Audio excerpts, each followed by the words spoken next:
Well,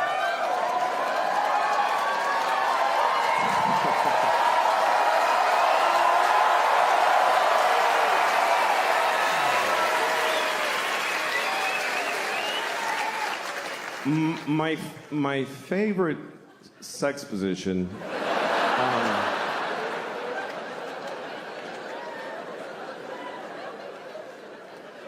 My favorite sexual position is reverse cowgirl, but I'm on top.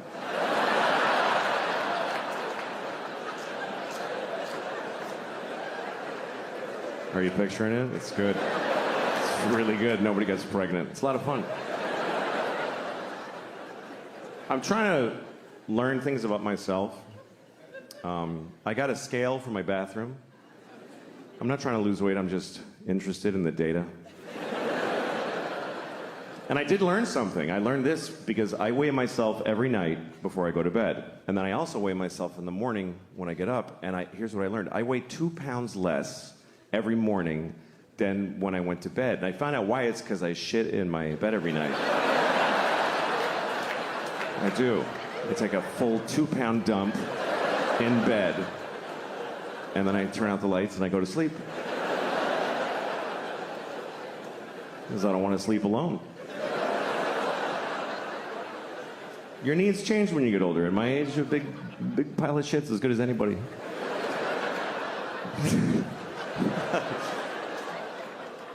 I actually have a girlfriend, but we're struggling because she lives in France.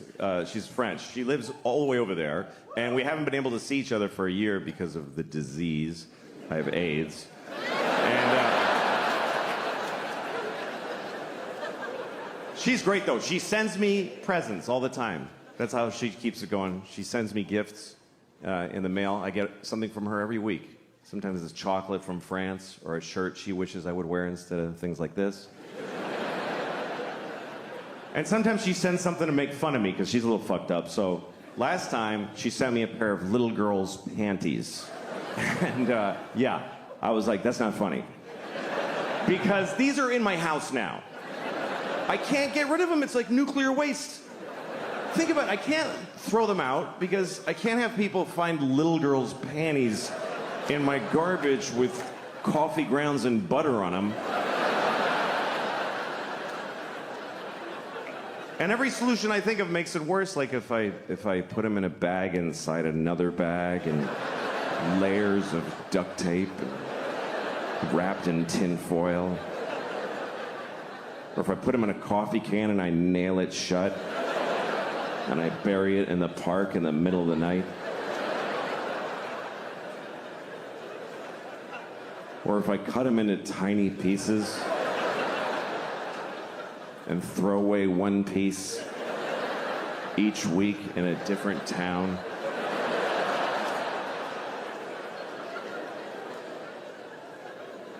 My friend tried to help me. He's like, why don't you just burn them? I'm like, do you understand? Even if there's a 1 in a million chance I get caught burning little girls' panties.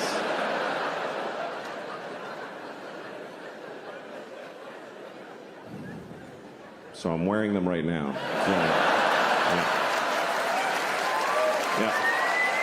It's the only solution I could come up with. I wear them every day. And I hand wash them. And then I dry them like this.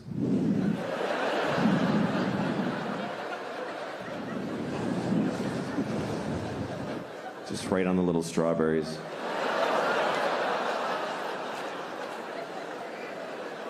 Here's the thing, men, our biggest fear in life is that we're gonna get caught being a kid fucker. That's every guy's biggest fear. Even if you would never do it, every guy's like, that's what's gonna happen to me, I know it.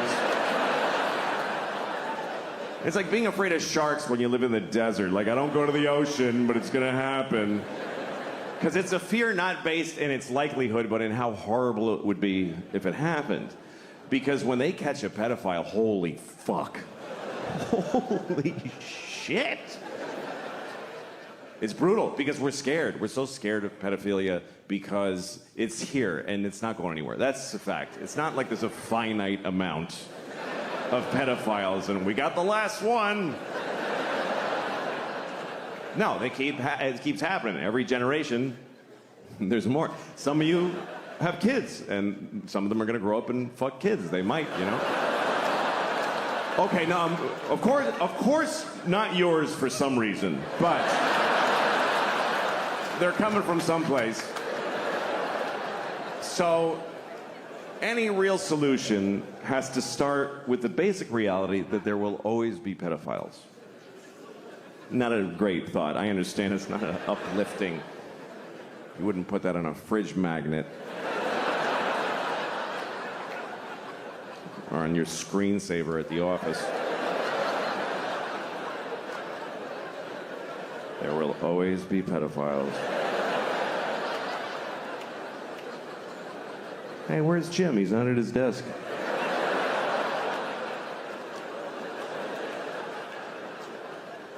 We do. We have to start with that reality because our solutions that we have so far don't really work. Here's our current solution to pedophilia. We wait till somebody fucks about 10,000 kids, and then we go, all right, you better cut that out. That's pretty much it. There's no measures for preventing it. None. We have no policy to prevent pedophilia. We're not even just like a street sign. There's a street sign for everything. No hunting, no spitting, no skateboarding. I've never seen a don't fuck a child sign in the world. I've been all over the world. Not even just like a picture of a guy fucking a kid with a line through it. So that it transcends language barriers. I mean, try it. You won't get most of them with the sign. But even if one out of 50 of them is like, oh shit, I'm sorry, I didn't know it was an issue. That's money well spent.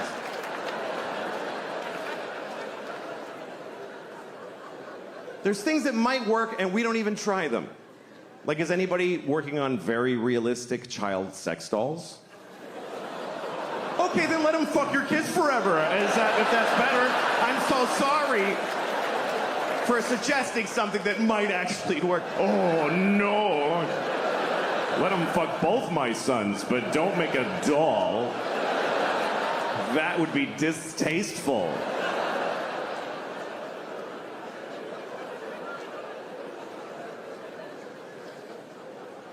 The thing is that I'm still talking about it, this problem, we lose things because we won't really face it, you know, that are important to us, like the Boy Scouts.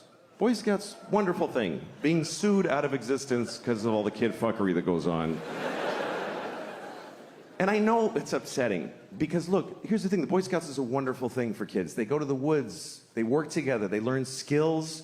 They get in touch with nature. What could it be better for a boy than that? But some of those guys want to fuck the kids. I don't think they do it a lot. It's not like there's just a shitload of kids being fucked in the Boy Scouts. I think it's mostly that they find out that the guy wants to. I don't actually know, though. I don't. Do you know why I don't know? Because I'm afraid to look it up. I'll go to prison for typing it into a Google. How do you solve a problem if you're afraid to fucking look it up? How many Boy Scouts get fucked on a... Oh, shit!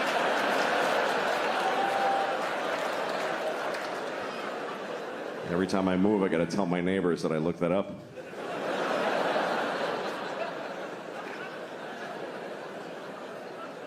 Here's what happens. Every few years, you find out there's some pedophile-type people in the Boy Scouts, and then they announce, we got them all. We're good. And then a year later, oh, there's a bunch more. What's going on here? At some point, you got to wake up to the basic fact that maybe the people who are best suited to give your kids these wonderful experiences are folks that want to fuck them. Maybe that's why they're good at it. Maybe that's, if you want that, that's where you go. Maybe that's just the way that goes. Who else would want to take a bunch of kids to the fucking woods? Who wants to take your shit kid to the fucking woods? You don't want to take them.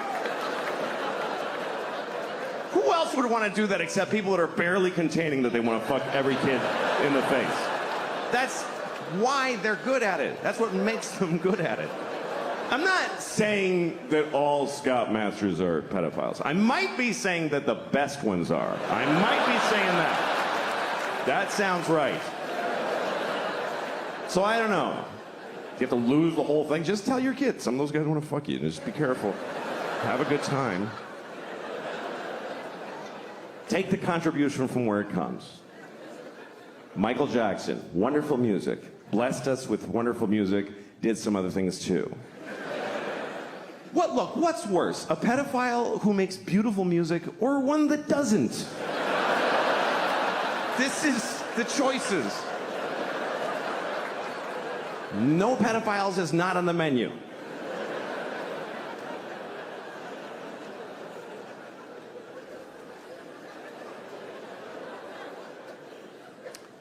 So how have you all been enjoying living the way I already was for a couple of years before all this shit? Welcome to my life. Can't work, can't go outside, can't show your face, gotta wash your groceries.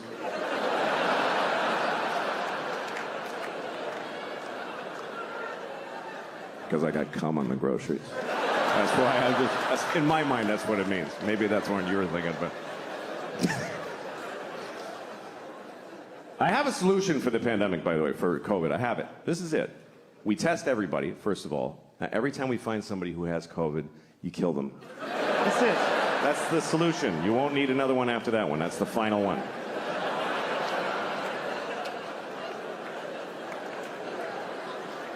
It's been pretty amazing to be alive during this thing, during COVID, because you're not going to see this again. And wow, did we learn some shit. That's really the things that teach you in life are things you never would have chosen to do for yourself. I mean, think about your life as far as it's been where you have the choices, where you're like, I'm going to do this, I'm going to pursue this. It all goes to shit, every bit of it. And even when it goes right, you're like, why don't I like it? It's what I wanted, but why don't I like it? Because it's your choice, and your choices are based on fear and fucking just thin, stupid, shitty hopes. But when life just kicks you in the balls and you're like, oh, fuck, everything's different now, and it shows you shit you wouldn't have looked at otherwise. That's the great joy in it. And what I thought was really interesting about COVID, and still is that it's the first thing I've seen where everyone on Earth had the same problem. Every human being on Earth had the same problem. We never had that before. That's why we don't give a shit about each other. Because you read like, oh, there's floods in Houston. You're like, fucking water. What is it? What's your problem? Floods. What is that? Just walk like this. What, you can't handle some water? My basement floods. What the fuck? Who gives a shit? Like, he's on a canoe in the street. That looks like fun. Why is that an issue? There's fires in California. Blow it out. You fucking blow out a fire? Get the water from Houston and dump it on California. Fucking deal with it. But we all had the same problem. Every person from Zimbabwe to Tokyo to Newark to Honolulu, everybody was doing the same dumb shit. Every person had the same stupid fucking moment at the same, just trying to get the mask out of the well of your car door. Trying to, I gotta go in Walgreens. Where's my fucking mask? You try to, it's got pistachio shells in it and pennies. Shit. I'm sure it's still effective.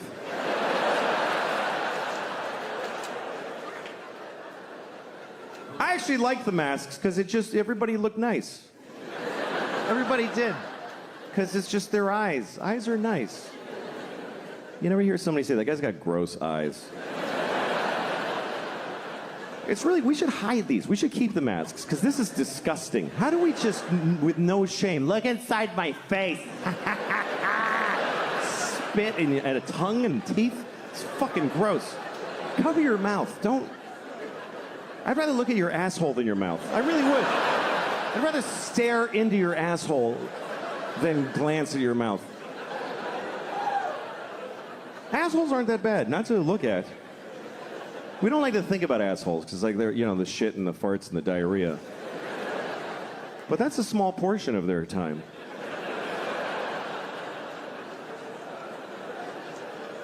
You ever really look at an ass? You ever really look?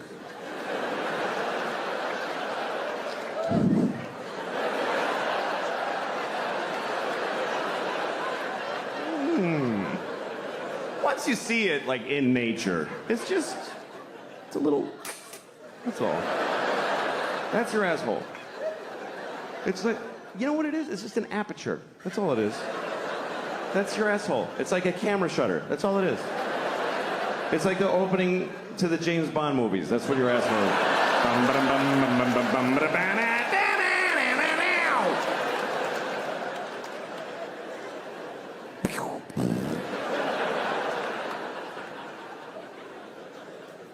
You ever go to lick somebody's asshole and there's a little guy with a gun in there?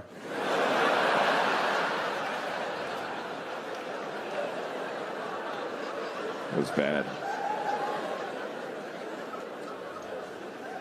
But it really was an interesting social experiment, COVID, because everybody got told the same thing. The whole world got told the same thing. If you go out unnecessarily, millions will die. And a lot of us said, oh, I'm going out. Yeah. I'm going now and a lot. Yeah, and millions died.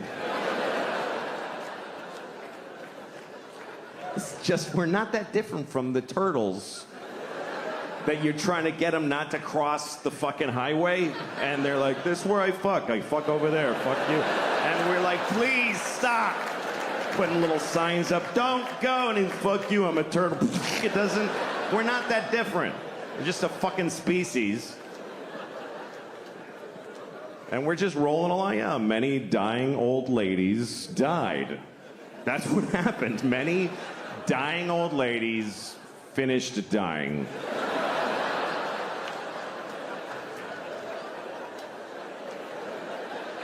Here's the way you gotta look at it, okay? We're still making more. We're making new old ladies every day. There's a fresh batch coming. They're gonna be great. I was having sex with a woman once and she was so beautiful, I was having trouble not coming. So I pictured her face at 80 years old.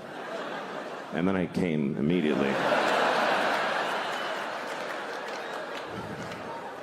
Because she's 92.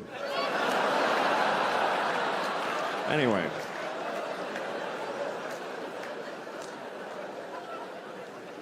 One thing I found very interesting was that during the pandemic, a lot of people really liked counting the dead people. That got very popular, was counting the amount of the dead and dying. Do you know how many people? Just today. Just today. Do you know how many people died of COVID-19? Just today. Why? Keeping a daily tally. We don't do, there's a lot of shit going on that we don't keep a daily tally of how many babies were dropped in a bucket of paint. And I looked that up. I'm not kidding you. It's 30 a day. It's a real problem. I'm serious. A steady 30 babies a day are dropped in buckets of paint. It's not random. It's one guy that won't stop doing it.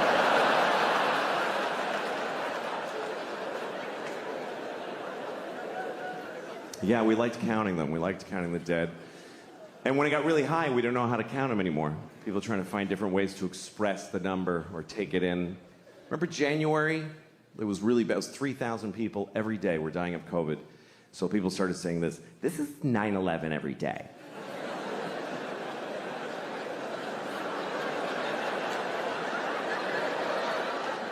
This is literally 9/11 every day. When did we start measuring deaths in 9/11s? When did that become the new how many football fields long is it? Per mass death. How many 9/11s was World War II? Can we look it up? I know the Holocaust was 2,000 9/11s. 9/11 wasn't that bad, it was just one. Only one 9/11 of people died on 9/11. That's like nobody died that day.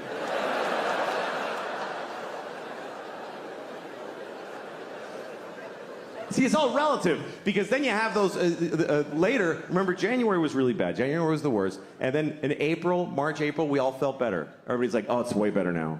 It's way better. Way better than January. I looked it up. It was 1,500 people a day. And everybody's like, it's way better than January. Really? It's half of 9/11 every single day. But that's way better. That would be like if on 9/11, after the first tower went down, you're like, oh, that's not that bad.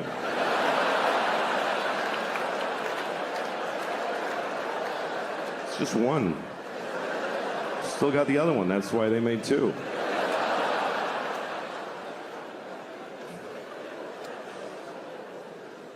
It's okay. It's all right to make fun of 9/11. It was a hoax.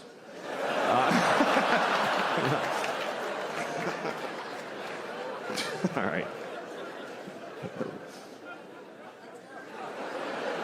Sorry. Anyway.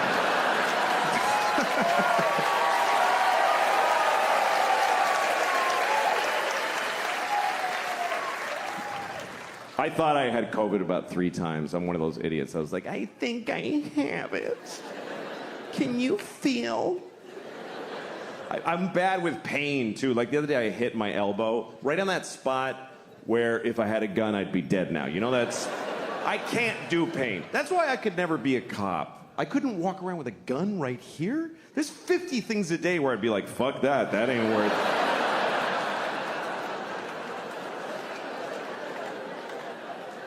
That's my main problem, by the way, with the whole defund the police idea. What about people that want to commit suicide by cop? What about them?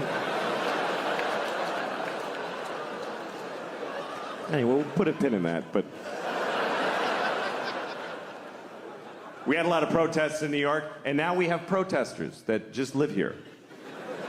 They're not at a protest, they're just here. I saw a protester in Washington Square Park. She had green hair and dirty legs. And she's holding a little piece of cardboard, and it's with a Sharpie. It said, abolish billionaires. And she's standing there. And I thought, I don't think that's gonna do it. It doesn't feel like that's gonna result in Jeff Bezos going, what's happening to me? Sadly, it's gonna be okay for him. I thought it was good how young people got out there and they expressed themselves. They went out there to solve a lot of problems. Not all of the problems, but some of them. They went out there to stop discrimination. Not all discrimination, just some of it, which is a weird form of discrimination. But there are groups that are discriminated against who don't have any protesters or any people working for them.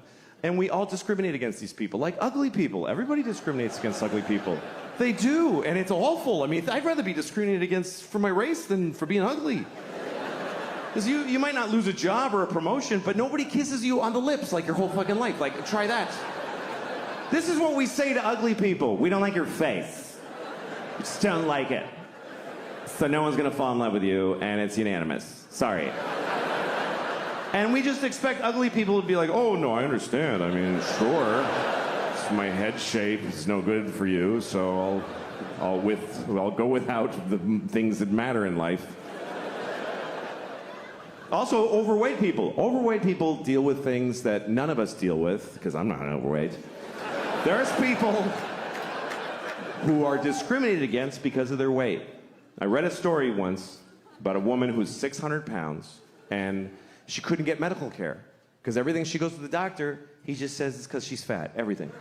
She's like, my knees hurt. He's like, yeah, my knees hurt just looking at you. What did you think was going to happen? She's like, I have chest pains. He says, yeah, because your organs are over capacity, so they're hurting. She's like, I got shot in the head. He's like, yeah, because you're fucking fat. Somebody shot you in the fucking head because you're fat. It's a terrible story. Here's the worst part of the story, and this is true. This is true. She needed an MRI because she had something serious. She's 600 pounds. She doesn't fit in the machine. You know what they did? They sent her to the zoo. I'm not kidding. They sent her to the fucking zoo. That's what we do for fat people. who need an MRI. Hey, here's your prescription. Go to the zoo. Yeah, that's where you should go. You should go to the zoo. By the way, you know how many fat people we have in this country? About 600 trillion billion thousands of them. You know how many trans people there are? About 38. But if you're trans and you need a restroom and it's awkward, we'll change every restroom. But if you're fat and you need an MRI, you go to the zoo, you fat bitch. Just go to the zoo. You go experience that today. What happens when she gets to the zoo? What actually fucking happens when she arrives at the zoo? Hi. Are you here to see the monkeys? No, I'm here for an MRI. Oh, shit. All right. Yeah. Uh-huh. Okay, just stand in the straw over here. Yeah. You're after the walrus who has lymphoma.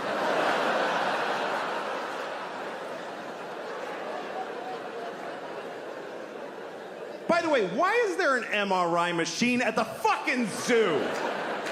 Who was developing that instead of a fat human being MRI? Who's paying for this shit?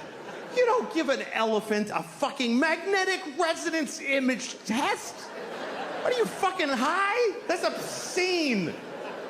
If an elephant is sick, you just listen. You do this thing.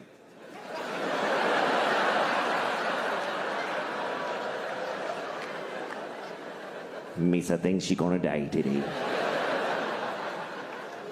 I'm saying this out of respect for elephants, by the way, because we're supposed to respect how they live. They don't fucking cure their diseases. This is not their culture. This is our weird. Let's fix it. Oh, he's sick. That's not how elephants live.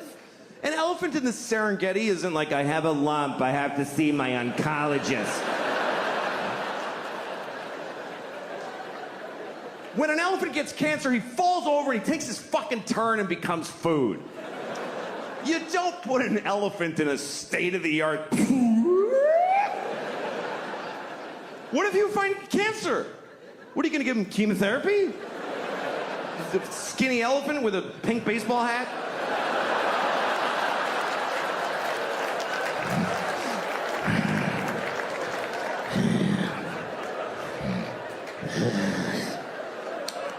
Each day is a gift.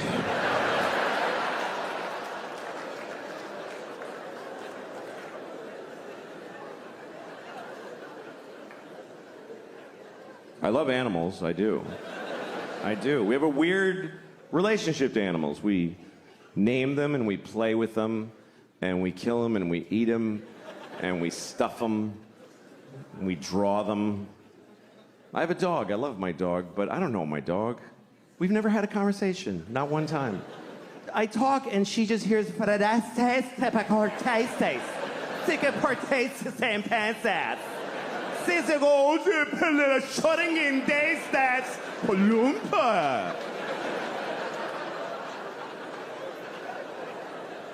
looks at me and I'm like, yes. She's like, what? You don't know what the fuck I'm thinking. Fuck you. I don't know this bitch. I have no idea what she's thinking. I really wish I did. I wish I knew what she was thinking. It's my biggest wish maybe in life is that I knew, because I know she has thoughts. I know she does. There's no way she's just like, dog. There's stuff going on in here. I've seen it. You ever watch your dog make a decision? You ever watch your dog just walk in the room and then look around like...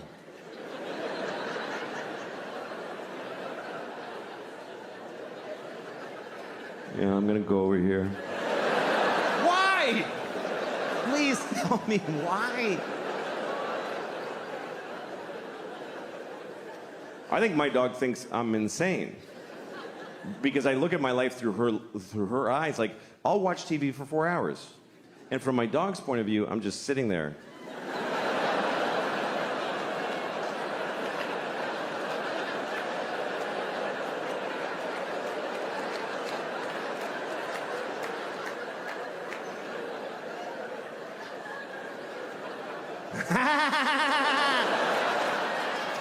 Why the fuck is he laughing? What happened?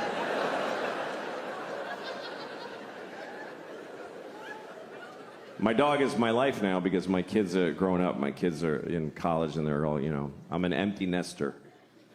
That's what you call it when your kids are gone. Because they grew up, not if they're dead.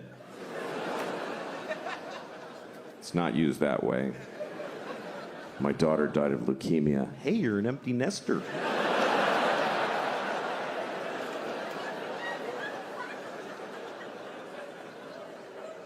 I miss it. I miss having little kids. I think about it all the time. I think about it maybe adopting, I could adopt a baby from a third world country. That's a good thing to do, because you can just leave them outside. You don't have to...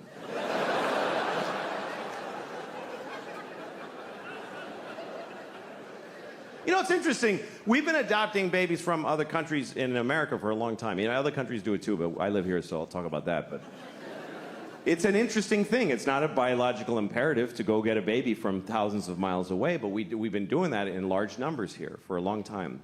And not always for the same reasons. There's been different reasons why we've done it. In the early, like in the 70s when I grew up, sometimes you meet a couple who had an African baby that they brought because they're those kind of, these kinds of people, the kind of couples that hold hands when they announce things. Those kind of people? They gather their friends and they're like, we've decided. Those... They have a farm table with a clay pot of honey on it. And their apple juice is cloudy. You know what I'm talking about? Those are the kind of people that make a trip to Zimbabwe and get a baby and name him Kevin and send him to Boston College, whatever. That was like the 70s and 80s. Then in the 90s, it became very popular with gay couples started to adopt babies from China because they want to have a baby, but they can't. They both have dicks. I don't know if you know that. Did you know that? Gay couples have 2 dicks, so they can't make a baby. You can try. You can. It's really fucking. You could try to come into one dick with the other, like. If you line up the dick holes, and you can come and the sperm goes up this dick and down that one. And then the sperm gets to the balls and they're like, wait, what the fuck? Did we turn around? Because we're in the balls again.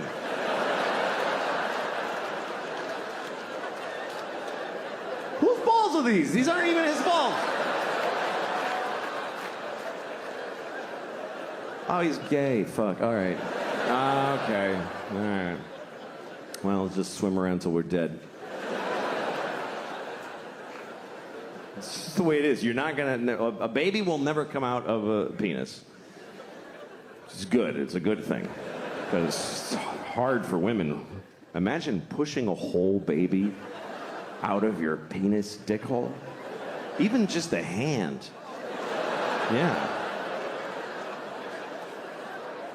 Anyway, so that's why gay couples adopt. That's why. And often from China, because they make a lot of stuff there.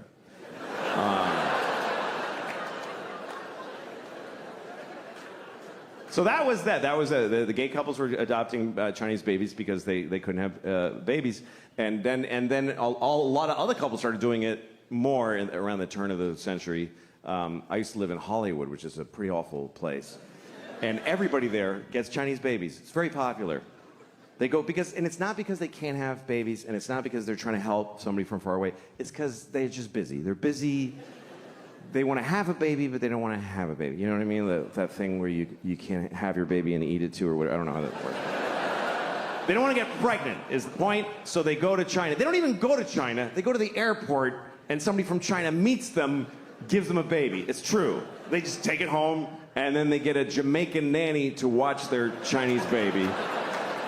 And they go to cocktail parties. We have a Chinese baby. It's amazing. And meanwhile, the Chinese baby and the Jamaican nanny are just alone looking at each other like, what are we doing? What is it? What is this? Why can't either of us see our families? Why? What the fuck is the point of this?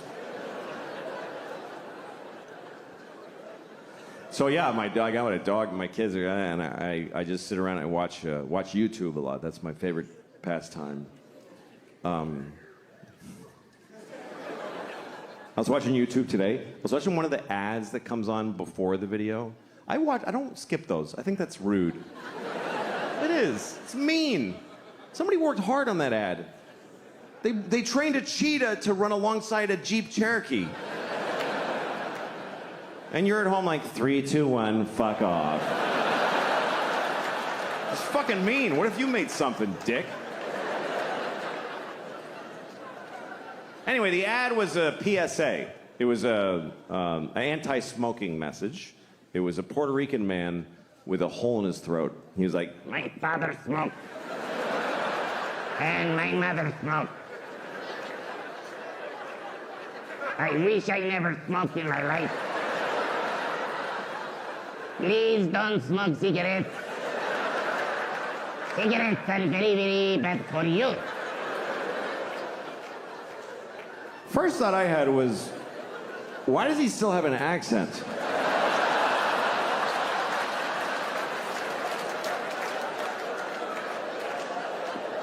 It's coming out. Feels like if you bypass the mouth, you shouldn't have an accent anymore.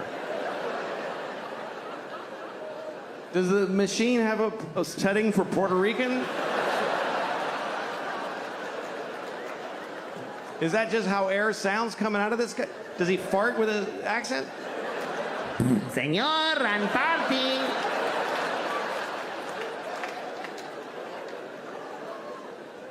Anyway, after the ad, I watched the video that I was looking for, which was a scene from a movie. And it's a scene that I really hate. Every time I see it, it makes me angry, which is why I was looking for it on YouTube. And it's a movie I like. I actually like the movie. It's called Good Will Hunting. Remember Good Will Hunting? Of course, right? Matt Damon. Great performance. He plays a very complicated young man wearing a tight t-shirt for a whole movie. And here's the thing. Here's my issue with Good Will Hunting. Matt Damon also wrote the movie, okay? So he basically sat down and he's like, first of all, I am amazing. I'm a construction worker. I'm like working class. And I drink beer and I get in fights. I get in so many fights. My friends are like, you're out of control, man. And I'm like, shut up. This is the way I am. But then also, I'm a genius. Ooh. I didn't even go to school. I just know things. I don't know why. I just know them. And all the nerdy geniuses that studied for years are like, he's so much smarter than us. It's making us upset. It's insane. It's fucking insane. It only makes sense if he wrote it for himself to be the guy. So the scene I was looking for, it's the worst example of that in the movie. Here's what happens. He goes to a bar and he meets a woman and he likes her. And another guy likes her too, but she picks Matt Damon. Because he wrote the fucking movie, because he decided, you understand? She doesn't like him, she likes me, you better believe it. So he gets her phone number, and then he goes outside, and he sees the other guy in the window of a restaurant. And he decides to taunt him. So he goes over, he tells his friends, hey, come here, watch this. And he says to the guy, hey, do you like apples? And the guy says, yes. And Matt Damon goes, well, I got a number. How do you like them apples? And all Matt Damon's friends go, oh! Oh! This was amazing! Oh! Oh my God! Oh my God! You were ready with that! How?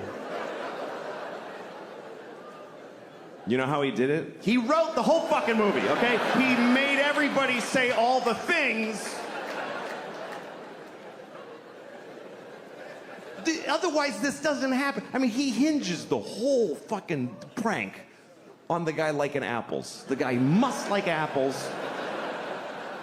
Who would say yes to do you like apples coming from a clear antagonist? Who's setting him up, gathered his friends. Do you like, wait guys, watch this. Do you like apples?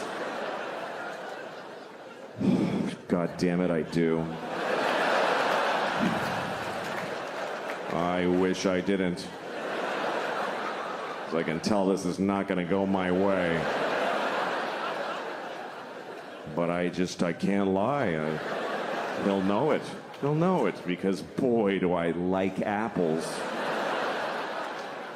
Do you understand? If he says no, Matt Damon is fucked. He's fucked in the face for life. He's got nothing. Do you like apples? No.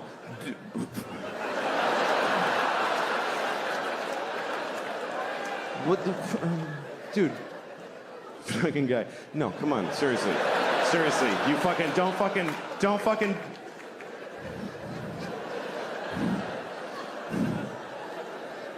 Do you like bananas? Because the woman gave me her telephone number, and isn't that bananas?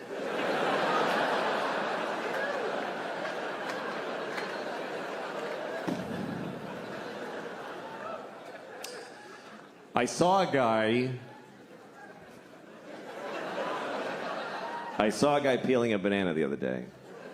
It's another banana juice because did you hear the other one ended with banana? Banana. I got 3 banana jokes, by the way. This is number 2.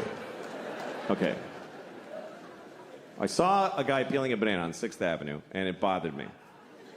And I'll tell you why. Because it's the way he peeled. When I peel a banana, I hold it around here. I peel down to my hand, right? This guy holds the banana at the bottom. And he just peels the whole thing all the way down.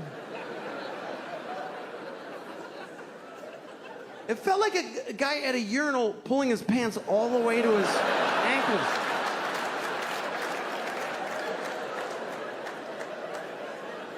I was like, dude, TMI with that banana right now. What are you, making a smoothie on 6th Avenue? What are you doing? The banana was like, hey. You don't even know how much you're gonna eat. I have a bruise right here.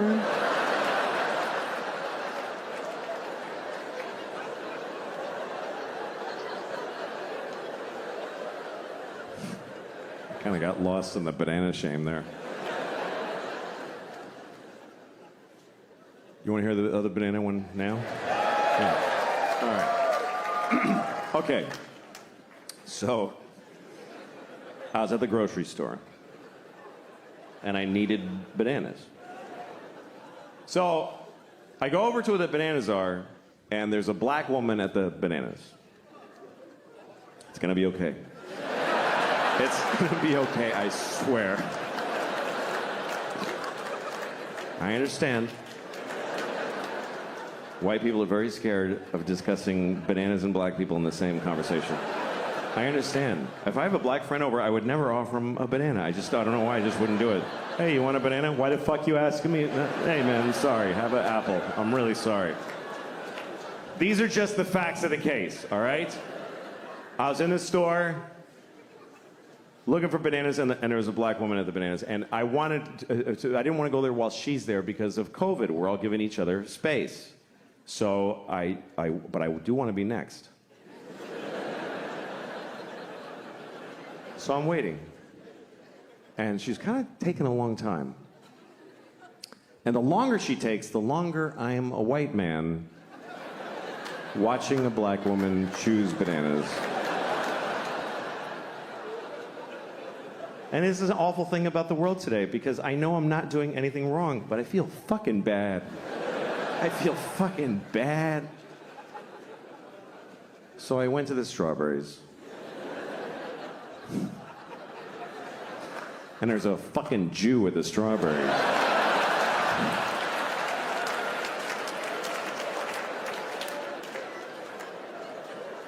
Here's a nice one.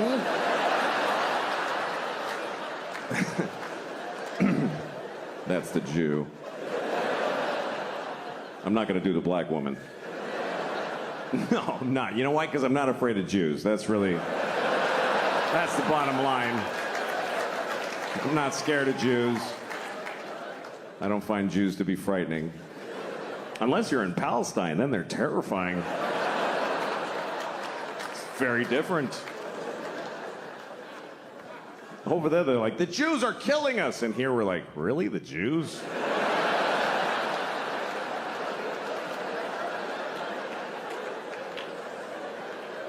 We've been slapping them around for years.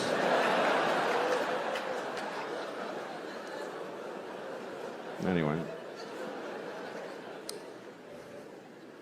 This banana's too hard.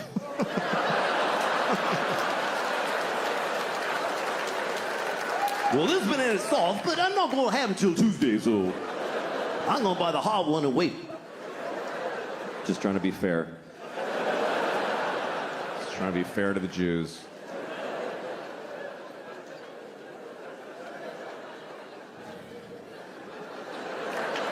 Lord have mercy. Anyway. Don't worry, I'm an old man. I'll be gone very soon. I worry about getting old only because I don't want to lose my memory, you know? I mean, some of it I would love to lose. But it doesn't work that way. You got to take it all or none, I guess. But I forget things, you know? Like, remember Fonzie from Happy Days? I don't remember him. I don't even know what you're talking about. I forget weird things, you know? Like, I was walking down the street once in New York, and there was a guy in a van, and he rolled down the window, and he said, hey, get in the van and suck my dick. And I said, all right, you know? So I got in the van, and, you know, I was trying to pull the door, the sliding door, but it kept, and he's like, it just shuts, you don't have to. I was like, sorry. He's like, everybody does that, it's okay. So I'm kneeling on the floor of the van on like a purse, and there's no lady in there, but I'm like, I came here to suck this guy's dick, not like take inventory. This just gets to work. So I start sucking his dick, and about halfway through, I'm guessing, I remembered that I don't really like doing that.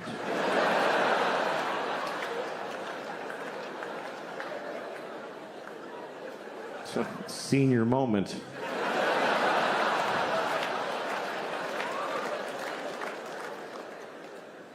Some people worry about getting old because they think it means that they're dying, which it does. But this doesn't worry me. I don't worry about dying because I think it's necessary. I think it's something that you just have to do. You should do it. When it's your turn, you should do it. If somebody, you know, your doctor says you're dying, just say, okay, and die. Don't, you know, maybe a miracle. Fuck you, get in the ground. Just take your turn. I really think that way now. I didn't used to. But I do because you know, when I started thinking that way was when my mom died. My mom died a couple years ago of anorexia. She was 300 pounds. She was bad at it.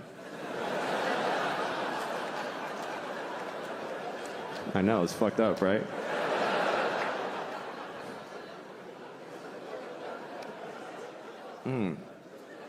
What a piece of shit.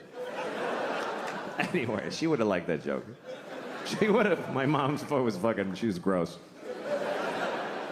And I remember when she was dying, I was alone with her, and the nurse said, this is imminent. I was like, what does that mean? She goes, she's gonna die in a minute. I'm like, just say in a minute. It's so close. Anyway, I was alone with her, and she died, and I was like, fuck, they're gonna think I did it, obviously.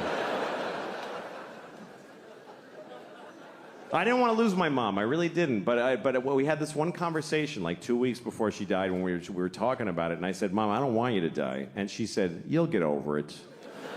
That's what she said. And I did. But In the moment, I wasn't willing to accept it. I was like, I don't want you to go. She said, but we're going in order. Do you understand? This makes sense. I'm your mother. I'm like, Mom, stop talking like that. This is sad. She goes, no, it's not. Look at it this way. Do you want me to never die? I was like, no, I don't want that at all. And it helped me get in touch with an important idea, which is that dying is important. It's every generation's greatest contribution to history is that they die. It's the only thing that keeps things moving. It's the only reason there's any progress in the human race is that folks keep fucking dying. Every generation has had a mix of douchebags and amazing people and boring, great, good, whatever, but they're all fucking dead. Every fucking one. Thank God, they're all fucking dead. There's a limit to how much any of the good ones did, and the shitty ones got to stop being shitty. It's a great system. Now when you look at the internet and all these people, you're like, what the fuck is happening? It's okay. They're all going. All of them are gonna die. I mean, you don't want to die. You don't want to die. You don't want your loved ones to die, but that's a selfish wish when you think about what would happen if nobody died. What kind of world would this be if there was nobody, if we still had people here from the 1100s? It's hard enough having people here from the 50s. Just scan the code on the table. There's no menu. What? I don't understand. Jesus Christ. You want to go through that with Pontius Pilate and Charlemagne? Fucking pain in the ass. Fucking old people that don't want to fucking just... When you get older and you start going, everything's so crazy now. No, it's fine. Just get the fuck out. It's great. They're not going to make it work for you. You're here for 10 more minutes. Just get the fuck out. If you're in an airport and you're looking at the toilet and you're like, I don't understand how this works, it's time for you to die. That's what that means. These toilets are for the next people. Get the fuck out. That's the way I look at my life now. I had some good, I had some bad, but I'm done. I mean, I'll hang around because I'm curious. But I'm so interested in the way things are going. I really am. It's such an interesting time. We're on a hinge. It's such a cool thing to experience that. I'm excited about a lot of what's coming. There's things that are hard now, but that's the way it is. Things are going to get... I think it's exciting what's happening. I think young people today have some great ideas. They're being a little cunty about some of them. But the ideas are good. The ideas are good. Like when I was growing up, we had two genders, male and female. Now you have all these expansion teams. I think it's very exciting. It is. And the best idea is this gender fluid thing. This is a great fucking idea. Gender fluid, the idea, the way I barely understand it is that you just something in the middle. It's like a fretless bass. You don't have to be the specific pictures. What a dumb way to do it. These are the kinds of people you can be. Which one are you? I don't feel like any of those people. Then you're a failure. You have to fight. Start acting like these people so we know what to call you. Why? Just make it a what? It's just a what? Just a la carte. I like dicks. I don't like balls. I'm a this and that. Moving through it, changing when it feels like it. What I'm saying is I wish we had that when I was a kid. Because I think our generation got hurt by the rigidity of identities and how you had to just stick to them. You had to pick one right away. You're 8 years old. What are you? I'm a boy. What do you like? Ooh, girls. Vaginas. Love vaginas. I'm 8 years old. I never saw one, but I'm committing my life to them right now. I didn't even get to smell one for a second. Just a sniff.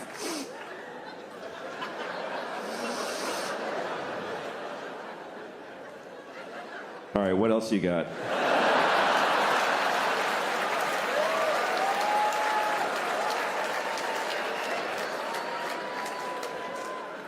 "10 years old. Are you gay?" No, I hate dicks. Hate them. What do I know? I didn't even get to fidget with one for a minute.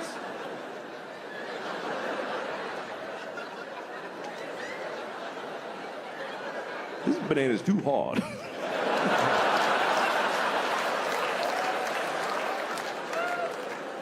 I'm not saying I wish I could have blown all my friends to see what it's like. But on 4th of July, there were fireworks. I was with Matt. There was a feeling. I don't know what could have happened. I have no idea. Because we were so scared. We were afraid to seem gay when I was a kid. Because in the 70s, the stereotypes showed you what everybody's like. Men are like this. And then the women have to act like this. And then gay people are like, they're just tired. That was gay people in the 70s. I'm gay. Help, I'm gay. I can't even do anything. That's what gay men were in the 70s. You ever meet a gay person? You don't fuck with gay people. Not today. They're all athletes, first of all. And they got their shit together. They're motherfuckers, gay people. Your landlord's gay. They're billionaires. They own Apple. They're in the cabinet. They're in the Navy. They're cowboys and Indians and construction workers. Gay men are men. You ever go in a gay-owned business? He's like, can I help you? Like, the gay's in there, but he's fucking tough now. It's my store, motherfucker. What do you want? Gay men are men now. They're fathers, they're husbands, they're men. Today's heterosexual men are faggots. I don't know how that happened. But they're fags. I'm saying that with love and as an old man on his way out the door, but they're fucking fags. They're intelligent and they're evolved, but they're fags. They're just with a pajama shorts and it's just pale, almost blue. My wife got a promotion today. Oh, good for you, faggot. I'm so happy. I am. I'm happy for him. Sounds like they have a good life together. But it takes some getting used to for me. When I see a progressive young couple, I always want to stop them and ask her, is that turning you on? Please tell me. Is that sexy? He gets with the Tin Man's hand pipe, just with strawberry smoke. She's like, well, he's very intelligent and he's conscientious. But does he make your pussy wet? Fuck no, he's a fag. But I love him. And again, great, it's another kind of dude. The faggy straight dude. It's another kind of guy. Welcome. We should have all of it, the whole spectrum, the whole alphabet, all of it. But somebody does have to be just straight fucking. You have to have that. It doesn't have to be the most important, but you do need it, because it's where it all fucking comes from. Until they figure out some other shit, this is where life still starts. If you want to eat local and organic, you gotta respect that someone's gotta have a hard dick fucking a pussy. That's where every gay person came from two boring straight people fucking. I mean, that's just, for now, someone needs to, you could know, with an original dick, not a turned inside out pussy wrapped in thigh flesh, which is wonderful, wonderful. You gotta respect that. You do. Somebody who wants to be themselves so bad they rip their balls off. That takes balls to do that. It does. Fucking respect. But someone's got to have a factory dick with matching numbers. Fucking a wet farm-raised pussy.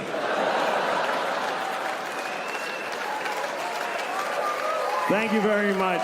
Good night, everybody. Road, but I envy them on this level that they figured out what's going on with them and they fixed it. What an amazing gift to know what the fuck is wrong with you. Who else gets to have that? It's just a mushy, I don't fucking have any idea. I would give $1 million to just wake up, oh, I'm an owl. That's what the thing is. I just gotta blink slow and eat a mouse.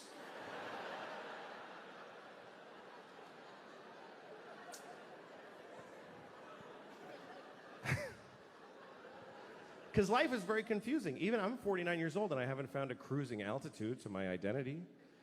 I'm still fucking confused. I get new feelings and they upset me. I don't like new feelings. I want to know what I like and get it and just die. That's what I want to do at this point. Like, I have a weird relationship with this movie that's on cable sometimes. It's called Magic Mike. You ever seen this movie? Magic Mike. For those of you watching this on video many years from now, Magic Mike was a movie about male strippers, starring Matthew McConaughey and Channing Tatum, when it was made, from whatever you're watching. But anyway, We had a whole other thing going on. This building's not here anymore. But you're watching it on a dusty thing and it's all rubble. And you're watching this. I don't know why you're watching this out of everything. But when things were real easy, we made movies like Magic Mike. It's just a nice movie about men who strip. And every time I'm flipping around and it comes on, I always stop. And then I play a little game of chicken with this movie. I stop because it's a good movie. It's well made, directed by Steven Soderbergh, good director. And so I get into it, I get into the story, and then they start stripping. And then I start having all these feelings. My face gets a little hot. At first I just get hostile for no reason. I go, fucking hate.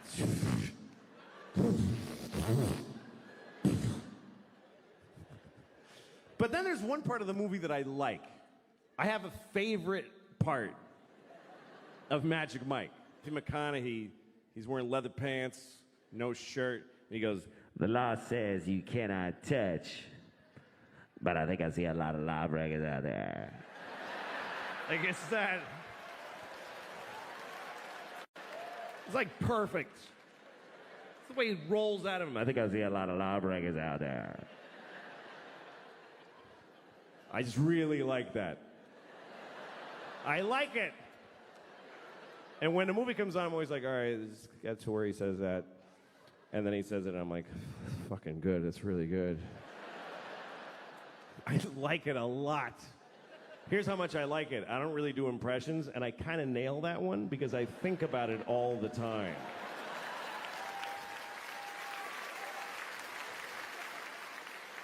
I'm walking around my house like, "The law says you can't touch.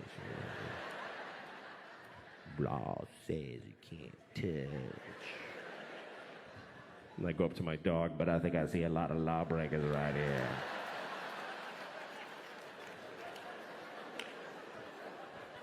I like that part. And then after he says it, all these strippers come on. Matthew McConaughey, all these strippers. Channing Tatum comes out, fucking. And then I go like, fuck, and then I have to stop. Because I'm starting to get a feeling. I'm just starting to get like a feeling. It's not a boner. It's not a boner. But I can feel my dick starting to turn over a little bit. Just starting to. You know when you can feel your dick kind of unfold?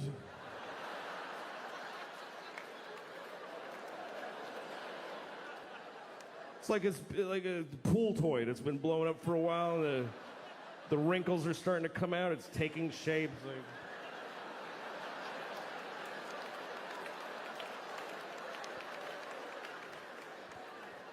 Just that early. My dick's just waking up. What are you guys doing here?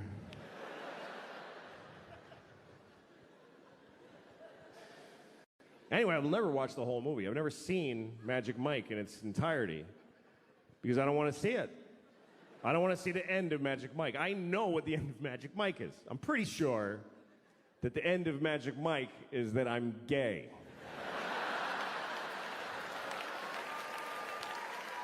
Pretty sure that's how it ends. I don't want to see the ending. I want to stay like this. You know why? Because I'm 49 years old. I don't want to enter the gay community now. This is not the version of me that's going to have an awesome time as the new gay guy. So fuck that. And that's my right, by the way, because that's about me. That is my life. I would never discriminate against another person for being gay. I wouldn't dream of it, but I have every right to oppress and discriminate against my own possible budding homosexuality. That's mine to just violently push down. Like it's a dude I'm trying to make blow me right now.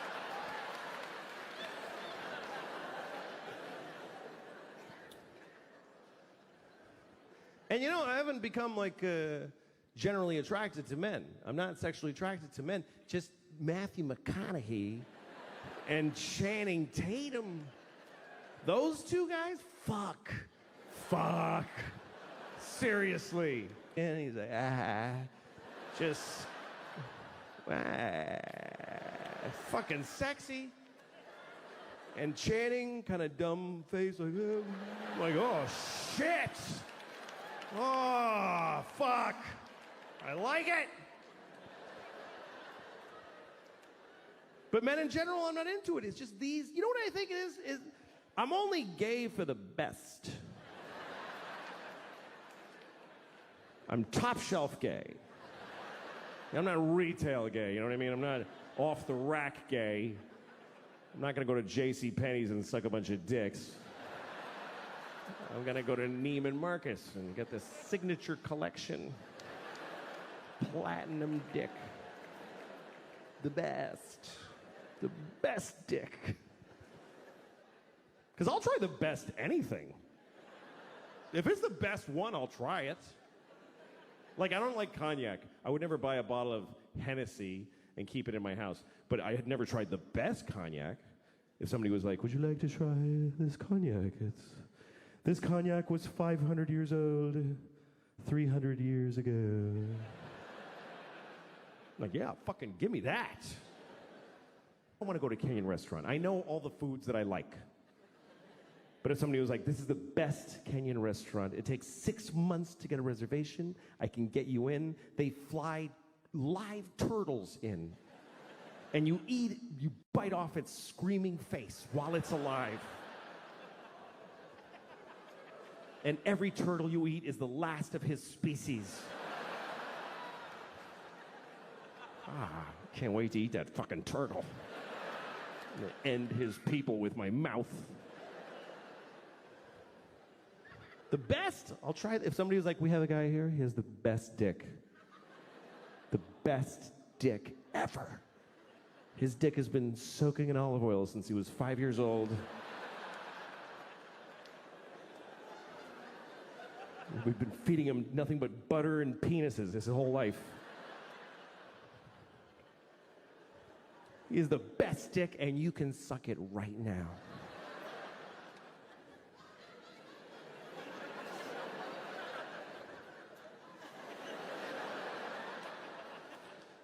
Well, let me see it. Can I see it? Can you take it out? It's my favorite thing now. Fuck, I shouldn't have looked at it. Let's bring it closer. I don't know what I'm gonna do, but bring it closer, please.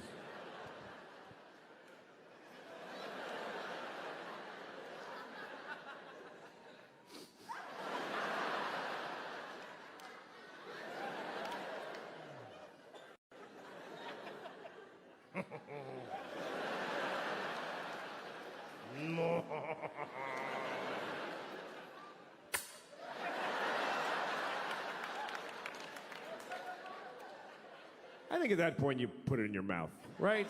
If you're looking at the best dick ever and you're not sure you want to suck it, just put it in your mouth. And then decide. Just for like 20 seconds. That's a long time. That's 20 seconds. That's a long time to have a dick in your mouth that you're ambivalent about. It's 20 seconds. If you have a dick in your mouth for 20 seconds, you are not deciding. I'll show you. This is 20 seconds with a dick in your mouth.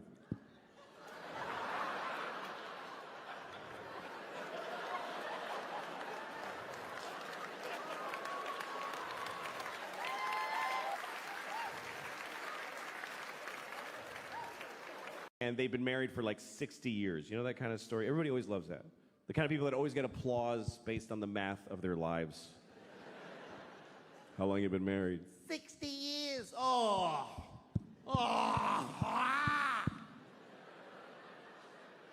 Isn't that automatically wonderful? How do you know? You just know how long it's been. For 60 years, every morning he tells me I'm a piece of shit.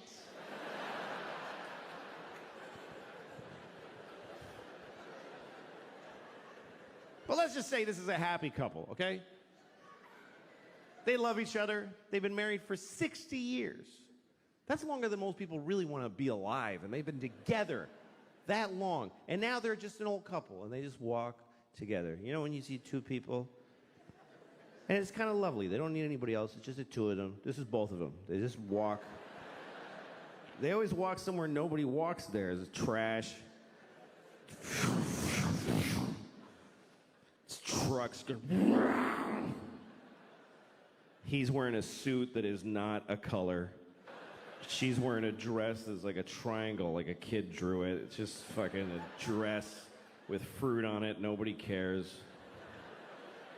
And they just walk every day. It's cold. Yeah, it's cold. You want to go to the store and get a cracker? Yeah, let's get a cracker at the store. Yeah, buy a cracker. Yeah.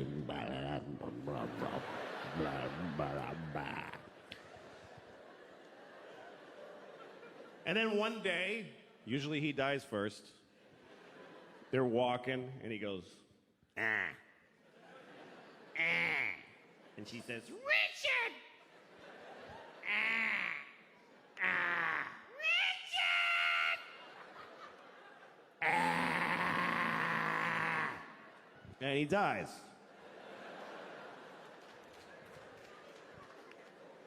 So now it's just her. Just Rose. And she's alone. Now she just stands in their house.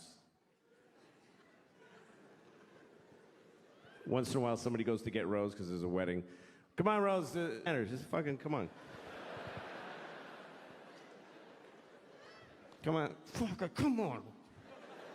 Fuck. Just want to push her from... She lives 10 more years. 10 years after Richard dies. And then 10 years later now she's laying in a bed. She's dying. Somebody's there with her on their phone.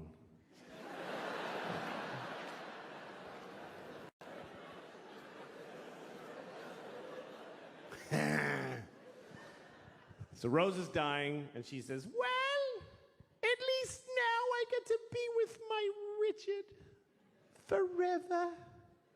Where did she get that idea? Where did that come from? I've looked it up.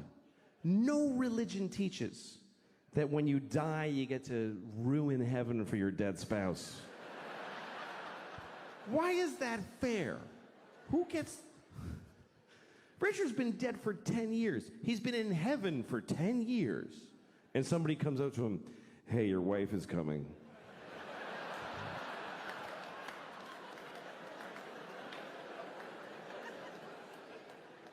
What? He just now? Yeah, Rose just died. She'll be here in about 20 minutes. They just gotta hose her down and tape the wings on. And then you're gonna be together forever. Wait a minute. Fuck. You said this was heaven. Why is this... I have a girlfriend here now. I don't want to fucking... She's the love of your life. She's not the love of my death, motherfucker.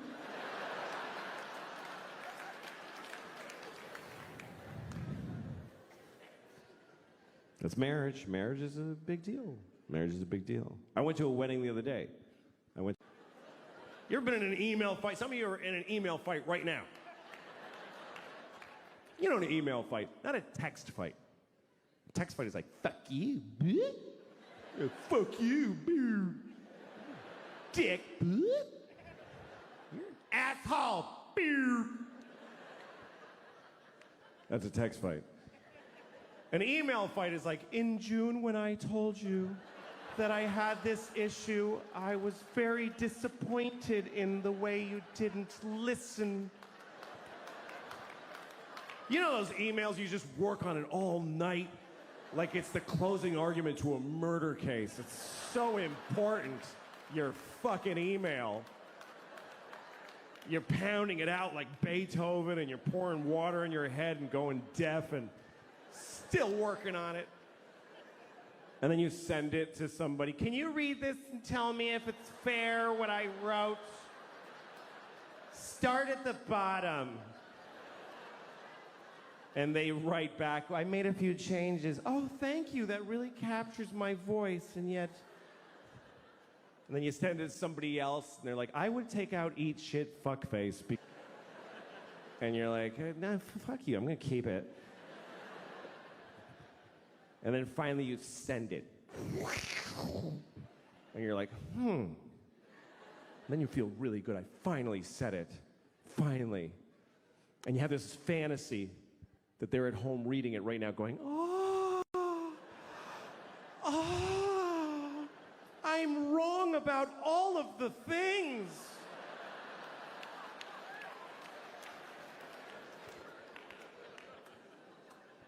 And at some point during the day, they haven't written back yet, and you know it's because you just bewitched them. And you decide, I'm going to read my email. I'm going to read the email that I wrote. Is there any more disgusting modern human behavior than reading your own already sent emails? Is there any more scratching your asshole and smelling your finger than that?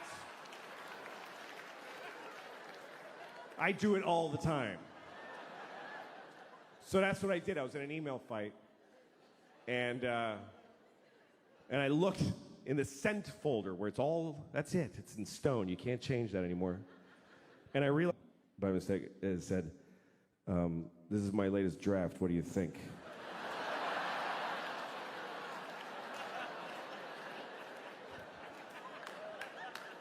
So now the rest of it is just shit. It's shit now.